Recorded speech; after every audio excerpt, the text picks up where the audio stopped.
প্রিয় পঞ্চম শ্রেণীর শিক্ষার্থীরা, পড়াশোনা করি চ্যানেলের পক্ষ থেকে তোমাদেরকে অনেক অনেক অভিনন্দন। আমরা আজকে গণিতে তোমাদের গড় অধ্যায়ের ১১০ পৃষ্ঠার যে ৪ নম্বর অঙ্কটা রয়েছে, এখান থেকে আমরা আজকে ক্লাস শুরু করছি। ইতিপূর্বে আগের পাঠগুলো যারা দেখোনি, আমরা ভিডিও নিচে প্লে লিস্টের লিঙ্ক দিয়ে দিই, সেখান থেকে দেখে নেবে। তো এখানে বলেছে ১৫ জন লোকের গড় বয়স হচ্ছে ৩৮ বছর। তো এখান থেকে আমরা দেখো মোট বয়স বের করতে পারবো। এই গড়কে রাশির সংখ্যা দিয়ে গুণ করলে ১৫ জনের মোট বয়স পাবো। তো তাদের মধ্যে আবার ৩ জনের গড় বয়স, মানে ওই ১৫ জনের মধ্যে ৩ জনের গড় বয়স হচ্ছে ৫০ বছর। তো এখানেও এই গড়কে আমি এই রাশির সংখ্যা দিয়ে গুণ করলে ৩ জনের মোট বয়স পাবো।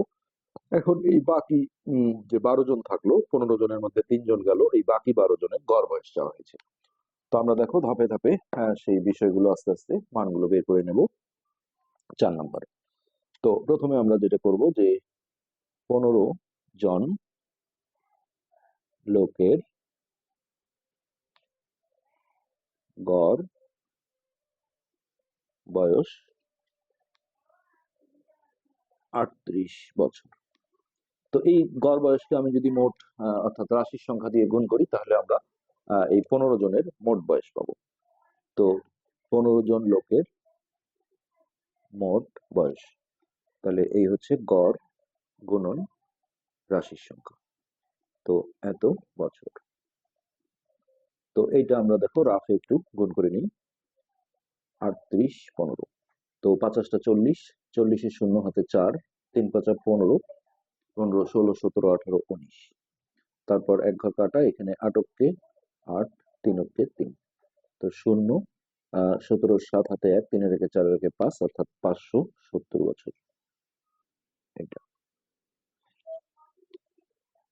তাহলে আমরা এই গুণটা আরেকবার চেক করে দেখবো। ৫০টা ৪০-এর শূন্য হাতে ৪, ৩ ৫ ১৫, ১৬ ১৭ ১৮ ১৯।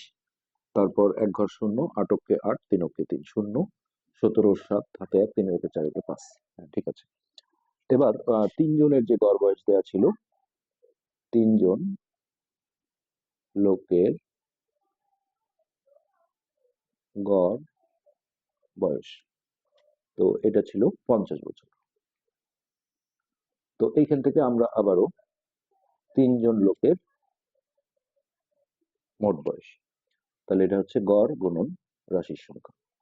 তো এটা হচ্ছে ৩০০, ৩ ৫ ১৫, ১৫০ বছর। তো এখন আমি যদি এই ১৫ জনের মোট বয়স থেকে ৩ জনের মোট বয়স বিয়োগ করি, তাহলে কিন্তু আমরা ১২ জনের মোট বয়স পাবো। তো আমরা এইভাবে লিখি যে ১২ জনের মোট বয়স, তাহলে এই হচ্ছে ৫৭০ বিয়োগ ১৫০ বছর। তো এইটা আমি বিয়োগ করে নিচ্ছি। ৫ আছে ৭ হবে ২, ১ আছে ৫ হবে ৪, এত বছর। ওকে, এখন এই ১২ জনের আমাদের গড় বয়স চেয়েছি। তাহলে ১২ জনের গড় বয়স, তো এই মোট বয়সটাকে আমরা রাশির সংখ্যা দিয়ে ভাগ করে দেব। ৪২০ ভাগ ১২, গড় বের করতে গেলে ভাগ করতে হয়। তো এত বছর। তো এইটা আমরা দেখো রাফলি ভাগ করে দিই। ৪২০, ৩ বারং ৩৬, ৬, এটা ০, ৫ বারং ৬০। তাহলে এখানে রেজাল্ট আসছে আমাদের ৩৫ বছর। তো এটি কিন্তু আমাদের অ্যান্সার, এটি উত্তর। তো হয়ে গেল।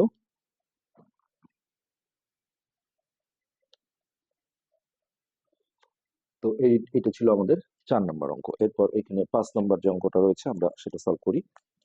৫ নম্বরে আছে জানুয়ারি মাসের কোনো এক সপ্তাহের প্রথম ২ দিনের গড় তাপমাত্রা এটা। তো গড় থাকলে আসলে মোট বের করতে হয়। রাশির সংখ্যাকে আমরা গড়কে যদি রাশির সংখ্যা দিয়ে গুণ দিই, তাহলে এই ২ দিনের মোট তাপমাত্রা পাবো। হুম। তো এই এক সপ্তাহের মধ্যে এটা প্রথম ২ দিন গেল। আমরা আস্তে আস্তে এগুলো বের করে নিই যে প্রথম ২ দিনের গড় তাপমাত্রা ১৫.৫ ডিগ্রি, এটা সেলসিয়াস।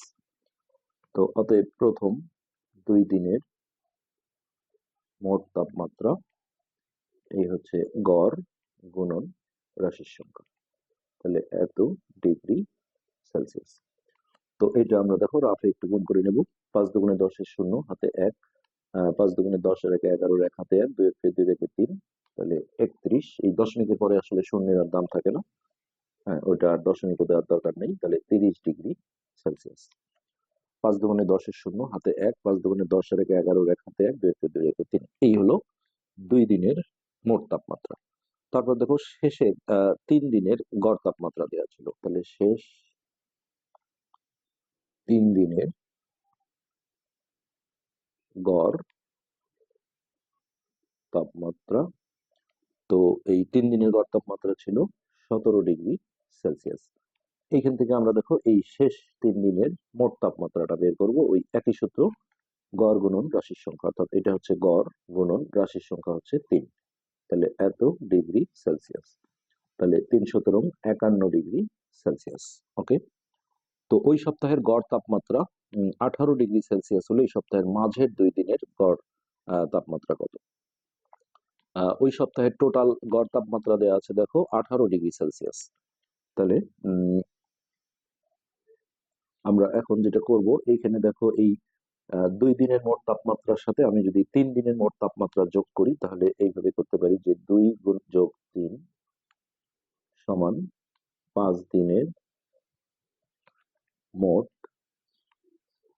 তাপমাত্রা। তো ওই হলো 31 যোগ 51 ডিগ্রি সেলসিয়াস। তো 1 আর 1 2, আর এদিকে 5 আর 3 8, 82 ডিগ্রি সেলসিয়াস। এটা হচ্ছে 5 দিনের তাপমাত্রা।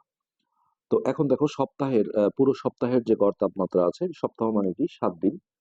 তো আমি যদি এইভাবে লিখি যে 7 দিনের গড় তাপমাত্রা, এইটা দেয়া আছে 18 ডিগ্রি সেলসিয়াস।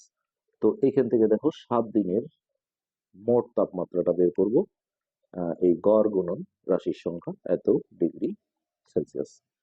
তো 27টা 56 6 হাতে 5, 7 কে 7, 7 আর 5 12, তাহলে 126 ডিগ্রি সেলসিয়াস। 27টা 56 6 হাতে 5, 7 কে 7 5 12। তো এখন এই 7 দিনের মোট তাপমাত্রা থেকে আমি যদি 5 দিনের তাপমাত্রা বিয়োগ দেই, তাহলে মাঝের 2 দিনের মোট তাপমাত্রা পাবো। দেখো মাঝের 2 দিনের মোট তাপমাত্রা, তারপরে সেটার আবার গড় চেয়েছে। তো এটা হবে এই 126 বিয়োগ 82 ডিগ্রি সেলসিয়াস। তো এটা বিয়োগ করলে হচ্ছে 4, 8 আছে 12 হবে 4, 44 ডিগ্রি সেলসিয়াস। ওকে, এখন এই মাঝের 2 দিনের গড়, এই গড়টাই কিন্তু চেয়েছিল। 2 দিনের গড় তাপমাত্রা, গড়ের বের করার সময় আমাদের ভাগ করতে হবে, তাহলে এই মোট তাপমাত্রা ভাগ রাশির সংখ্যা হচ্ছে 2, এত ডিগ্রি সেলসিয়াস। তো 2 দিয়ে ভাগ দিলে এটা হচ্ছে 22 ডিগ্রি সেলসিয়াস। তো অনেকবার কিন্তু ঘোরাপেঁচা করতে হলো, এইভাবে অঙ্কগুলো, গড়ের অঙ্কগুলো করতে হয়। তো জাস্ট এরপরে আমরা যেটা করব, এই পৃষ্ঠার শেষ অঙ্ক, সেটা হচ্ছে 6 নম্বর। তো এবার আমরা এই 6 নম্বর অঙ্কটা দেখবো। এখানে বলা হয়েছে একটি স্থানীয় কমিউনিটি ক্লিনিকে কোনো এক বছরে প্রতি মাসে রোগী উপস্থিতির তালিকা এখানে নিচে দেওয়া হয়েছে, অর্থাৎ 12 মাসের। তো এখানে বেশ বড় বড় সংখ্যা দেওয়া হয়েছে, এই সংখ্যাগুলো আসলে একটু কষ্ট করে যোগ করতে হবে। তো এখানে বলেছে ওই বছরের প্রতি মাসে গড়ে কতজন রোগী সেবা গ্রহণ করে। তো এই সবগুলো যোগ করতে হবে, 12 মাসের মোট উপস্থিতি, 12 মাসে রোগী উপস্থিতির সংখ্যা, এই সবগুলো আমরা যোগ করে নিলাম। তো এই যোগফলটা আসবে 10,068 জন। তারপরে এটা মাসে গড়ে সেবা পায়, এটাকে 12 দিয়ে ভাগ দিলে, আমিও দেখো ভুল করেছিলাম প্রথমে যোগটায়, হ্যাঁ এটা ভাগ করে যেটা আসবে সেটা হচ্ছে 839 জন। তো এটাই হচ্ছে এই প্রশ্নের অ্যান্সার। আর নিচে একটা অঙ্ক আছে, এখানে কোনো তথ্য দেয়া নেই, এইভাবে ধরে নিতে হবে যে গত সপ্তাহে আমাদের শ্রেণীতে মোট শিক্ষার্থীর উপস্থিতি নিচের ছকে তুলে সপ্তাহের গড় উপস্থিতি নির্ণয় করো। ধরো আমি ধরে নিয়েছি রবিবারে উপস্থিতি 60 জন, সোমবারে 50 জন, মঙ্গলবারে 60 জন, হ্যাঁ তোমরা ভিন্ন ভিন্ন সংখ্যা ধরতে পারো, বুধবারে 40 জন, বৃহস্পতিবারে 60 জন। তাহলে 5 দিনে মোট উপস্থিতি হচ্ছে, এই সবগুলো যোগ করে আমি পেলাম হচ্ছে 270 জন। তারপরে গড় উপস্থিতি, ওটাকে হচ্ছে রাশির সংখ্যা অর্থাৎ 5 দিয়ে ভাগ দিলে 54 আসে, 54 জন। এটাই অ্যান্সার। তোমাদের ভিন্ন ভিন্ন সংখ্যা আসতে পারে, এখানে কোনো সমস্যা নেই। তো এই ছিল আমাদের আজকে ১১০ পৃষ্ঠার সম্পূর্ণ কাজ। আজকে এ পর্যন্তই। ধন্যবাদ।